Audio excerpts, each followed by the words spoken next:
करंड श्रावकाचार्य महाग्रंथ की जय।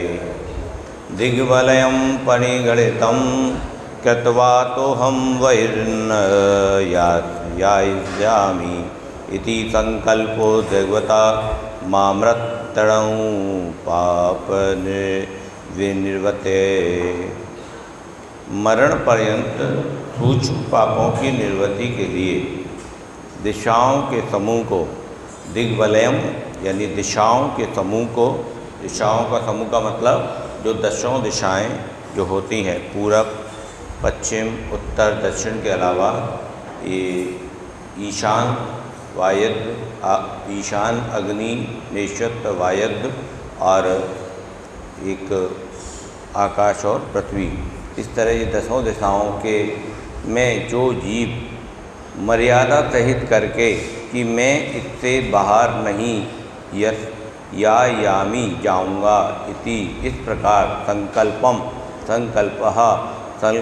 संकल्प या प्रतिज्ञा करता है वो दिग्व्रत कहलाता है, दिशाओं का व्रत कहलाता है। मरण काल तक दसों दिशाओं की मर्यादा अपनाना, इससे उससे बाहर कभी न जाऊं यो संकल्पित हो जाना। चूँकि देह है सूक्ष्म पाप से भी पूर्ण बचकर रहना, यही रहा है दृग्व्रत इस विधि पूज्य गणधरों का कहना। वैसे तो सूक्ष्म पापों से केवल मुनि महाराज ही बच सकते हैं, गृहस्थ के लिए सूक्ष्म पापों से बचने का कोई मार्ग नहीं है। लेकिन इन तीन गुण व्रतों के अपनाने से गृहस्थ भी सूक्ष्म पापों से बच जाता है। कैसे बच जाता है कि जैसे ये पृथ्वी मान लो 5000 किलोमीटर की है और वो ऐसा नियम ले लेता है कि मैं तो केवल 500 किलोमीटर की परिधि में ही यात्रा करूँगा, बाकी यात्रा नहीं करूँगा, तो जो 4500 किलोमीटर की जो पृथ्वी है उसमें उसको ना जाने से उसमें सूक्ष्म जीवों के घातों के पापों से वो बच रहा है, ऐसा यहाँ पर आचार्य भगवान कह रहे हैं। और वो उसका जो अणुव्रत है, जो छोटा व्रत है, वो भी महाव्रत में कन्वर्ट हो जा रहा है। ऐसा नियम लेने से उसका जो गृहस्थ का व्रत है वो जो मुनि महाराज के महाव्रत होते हैं उन महाव्रतों में कन्वर्ट हो जा रहा है, केवल नियम लेने मात्र से कि उसने एक नियम ले लिया, संकल्प ले लिया, मैं तो केवल 500 किलोमीटर की परिधि तक ही आवागमन करूंगा, उसके बाद आवागमन नहीं करूंगा। तो जो 4500 किलोमीटर के जीव हैं, उनकी उस सूक्ष्म जीव हैं, उनके घात से उसको पुण्य मिलेगा, उसके महाव्रत का कारण बनेगा, ऐसा यहाँ पर कह रहे हैं। पूर्व पश्चिम उत्तर दक्षिण ईशान आग्नेय नैऋत्य वायव्य ऊर्ध और अध, इस प्रकार 10 दिशाएँ होती हैं। इन सबके समूह का नाम दिग्वलय है। 10 दिशाएँ समझ गए क्या होती हैं? 10 दिशाएँ जानते हो? बताओ 10 दिशाएँ क्या होती हैं? 10 दिशाएँ पूरब पश्चिम उत्तर दक्षिण, 4 तो सुनी है। अब उत्तर और पूरब के कोना इसको ईशान कहेंगे, पूरब और दक्षिण के कोने को आग्नेय कहेंगे, दक्षिण और पश्चिम के कोने को नैऋत्य कोण कहेंगे, पश्चिम और उत्तर के कोने को वायव्य कोण कहेंगे। एक ऊर्ध्व हो गई, एक नीचे की तरफ हो गई, इसको कहते हैं 10 दिशाएँ अध। तो इनके सबके समूह का नाम दिग्वलय है। इन 10 दिशाओं की सीमा निश्चित कर ऐसा संकल्प करना कि मैं इससे बाहर नहीं जाऊंगा, दिग्व्रत कहलाता है। पहला ये गुण व्रत हो गया एक गृहस्थ के लिए दिग्व्रत। दिग्व्रत मरण पर्यंत के लिए धारण किया जाता है।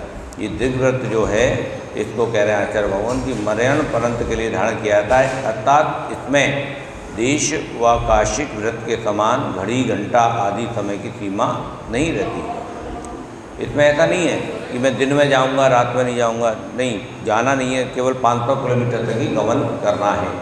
दिग्व्रत का प्रयोजन सूक्ष्म पापों की निवृत्ति करना है। इसका एम क्या है? पहले अणुव्रत के द्वारा स्थूल पापों को रोकने का प्रयास किया गया गृहस्थ के लिए। इस पंचम काल में जब श्रावकों ने आचार्य भगवान से पूछा, हे भगवान इस पंचम काल में हम पापों से कैसे बचेंगे? उन्होंने कहा पहले तो अणुव्रत धारण करो, अहिंसा आदि 5 अणुव्रत को धारण करो। लेकिन इससे स्थूल पापों की रक्षा हो रही है, सूक्ष्म पापों की नहीं हो रही। तो जब गृहस्थों ने आचार्य भगवान से कहा कि भगवान स्थूल पापों की रक्षा तो हो गई, लेकिन कुछ पापों की रक्षा कैसे होगी? तब उन्होंने 3 गुण व्रत बताए कि बोले इन 3 गुण व्रतों को धारण करो तो तुम्हारे कुछ पापों की रक्षा होना भी शुरू हो जाएगी, उससे भी तुम बचते रहोगे। कुछ पापों से बचने का तुम्हारा मार्ग बता दिया उन्होंने। मर्यादा के भीतर स्थूल पापों से निवृत्ति रहती है, परंतु मर्यादा के बाहर यातायात सर्वथा बंद हो जाने से वहाँ कुछ पापों की भी निवृत्ति हो जाती है। समझ गए? जो 500 किलोमीटर में वो गमन करेंगे वहाँ तो जो देख दाख के चलेंगे तो वहाँ तो स्थूल पापों की रक्षा होगी, उससे बचते रहेंगे, स्थूल पापों से स्वयं की रक्षा होगी। लेकिन सूक्ष्म पापों की रक्षा कैसे होगी कि उन्होंने सीमा जो बांध ली उस सीमा के बाहर गमन नहीं किया। मैंने बताया 5000 किलोमीटर की परिधि में मान लो पृथ्वी है तो 500 किलोमीटर की सीमा मान ली, तो जो 4500 किलोमीटर की परिधि के जीव हैं, सूक्ष्म जीव हैं, उनके घात से वो बच गया। तो इसलिए वहाँ पे भी उनके सूक्ष्म पापों की निवृत्ति हो गई। तो परिग्रह स्वयं में एक बड़ा पाप है। उसी की पूर्ति के लिए मनुष्य जीवों की हिंसा करता है, झूठ बोलता है, चोरी करता है, स्त्री में आसक्ति करता है और सर्वत्र यातायात करता है। सर्वत्र यातायात क्यों करता है? अब देखो, इस वाले नियम से जो ये दिग्वलय का नियम है, दिग्व्रत का नियम है, इससे कितना लाभ होता है? आचार्य भगवान कह रहे हैं कि जो जीव परिभ्रमण कर रहा है ये यूँ ही नहीं कर रहा है, ये तो परिग्रह को इकट्ठा करने के लिए कर रहा है। तो परिग्रह यदि ये दिग्व्रत का नियम लेगा तो ऑटोमेटिकली परिग्रह व्रत का भी पालन हो जाएगा। एक नियम से 2 पालन हो रहे हैं, जिससे परिग्रह संबंधी अनंत इच्छाओं का दमन कर लिया, उन्हें अन्य अनेक पापों से अपनी रक्षा स्वयं कर ली, ऐसा समझना चाहिए। दिग्व्रत में जो यातायात की सीमा निश्चित की जाती है वह उसी परिग्रह संबंधी अनंत इच्छाओं के दमन करने का प्रयास है। दिग्व्रत का उद्देश्य है परिग्रह व्रत का भी कठोरता से पालन हो। जो परिग्रह 5 अणुव्रत में जो परिग्रह व्रत लिया, परिग्रह का नियम लिया था, तो उसकी आगे रक्षा कैसे होगी? उसका मार्ग कैसे? ऐसा तो है नहीं कि आप घर में रहोगे और आप परिग्रह कम कर दोगे, ऐसा तो पॉसिबल नहीं है। लेकिन उसके रास्ते बंद करो। परिग्रह बढ़ाने के, आचार्य भगवान कह रहे हैं परिग्रह बढ़ाने के रास्ते बंद करो। तो रास्ते कैसे बंद होंगे? ना तो तुम बिग बाजार जाओगे, ना 5 के संग 5 फ्री लाओगे, ठीक है ना? ना तो तुम बिग बाजार जाओगे, ना 5 के संग 5 फ्री लाओगे। तो ऐसे ही एक नियम तक बंध गए कि हमें इतने किलोमीटर से बाहर जाना नहीं, और क्योंकि बाहर गए तो कुछ ना कुछ खरीद के लाना, ज़रूरत है तो, नहीं है तो कुछ ना कुछ, अरे वहाँ गए थे कुछ तो याद करके ले लिया। तो ऐसे ही परिग्रह संबंधी जो व्रत है अपना परिग्रह का व्रत, उसका भी पालन इस दिग्व्रत से हो जाएगा।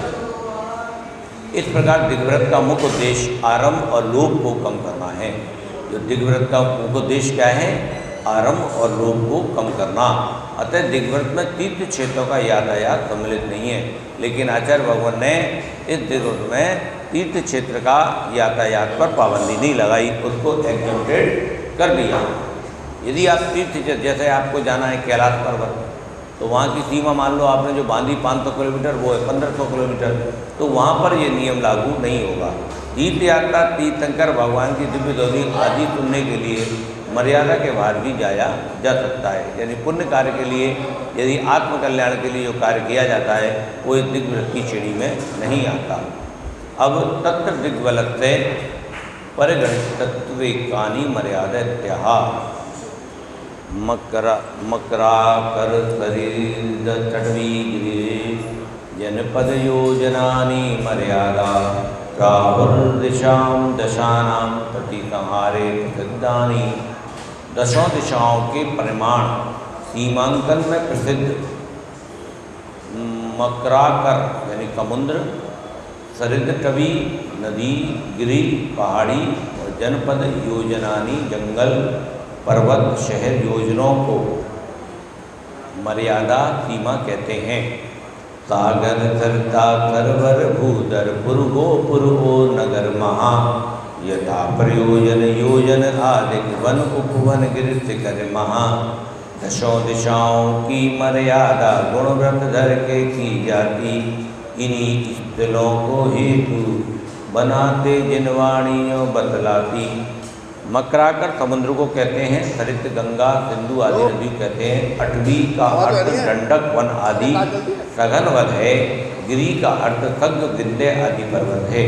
जनपद का अर्थ बराट बापी तट आदि देश है। योजनों का अर्थ 20 योजन आदि है।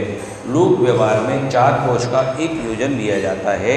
व्रत देने वाले और व्रत लेने वाले को जिनका परिचय प्राप्त है उन्हें प्रसिद्ध है कि पूर्व आदि दिशाओं संबंधी सीमा निश्चित करने के लिए समुद्र नदी जंगल देश अथवा योजन के खम्भों को मर्यादा के रूप में स्वीकृत किया जाता है। अब तो ये सब लोग पढ़े लिखे हैं, कैलकुलेशन कर लेते हैं, लेकिन जब ये ग्रंथ लिखा गया तो आचार्य भगवान ने उस समय पढ़े लिखे लोग थे नहीं, तो उन्होंने सीमा निर्धारित कर ली कि मैं उस नदी तक ही जाऊंगा, या मैं उस समुद्र की सीमा तक जाऊंगा, या मैं विंध्य पर्वत तक ही जाऊंगा, या इस तरह से उसने कोई एक माइलस्टोन बना लिया कि मैं उतनी दूरी तक, वो फलानी नगरी है, उस फलानी नगरी तक मेरी मर्यादा रहेगी।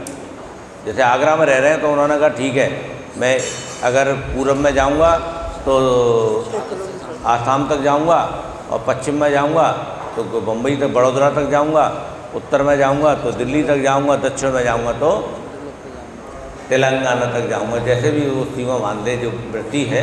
तो ऐसे करके यहाँ पर बताया गया कि ये सीमा कैसे बांधी जाती है, तो उन्होंने कहा ऐसे भी सीमा को बांधा जा सकता है। समझ गए, ये तरीका उन्होंने बताया। बोले शांतिनाथ भगवान की। अच्छा, इसमें एक बात और कही गई है, ऐसा करने से इच्छाएं कम हुई, वहीं हिंसा आदि पाप स्वयं कम हो जाते हैं। इसलिए दिग्बली की सीमा प्रत्येक मनुष्य को करना चाहिए। सभी के लिए आचार्य भगवान ने कहा कि यदि अपने पाप को कम करने का आपका भाव है तो आपको दिग्व्रत जीवन में अवश्य लेना चाहिए। ऐसे नहीं बिल्कुल कोई भी आप खुला छोड़ दिया कि हम कहीं भी आएँ कहीं भी आएँ। थोड़ा बहुत नियम तो हर एक जीवन में होना चाहिए है। वाणी के ज्ञान पे तुझे लोग तो वाणी मत कर दे से जो ही निर्वाणी बात का तो जो देव करना दे तो पाप हो गए।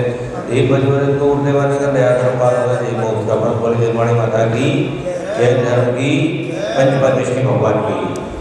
हाँ बताओ क्या कह रहे हो। इसका मतलब ये होगा कि जो पाप वगैरह हो रहे हैं हमारे अंदर कैलकुलेशन रहेगा।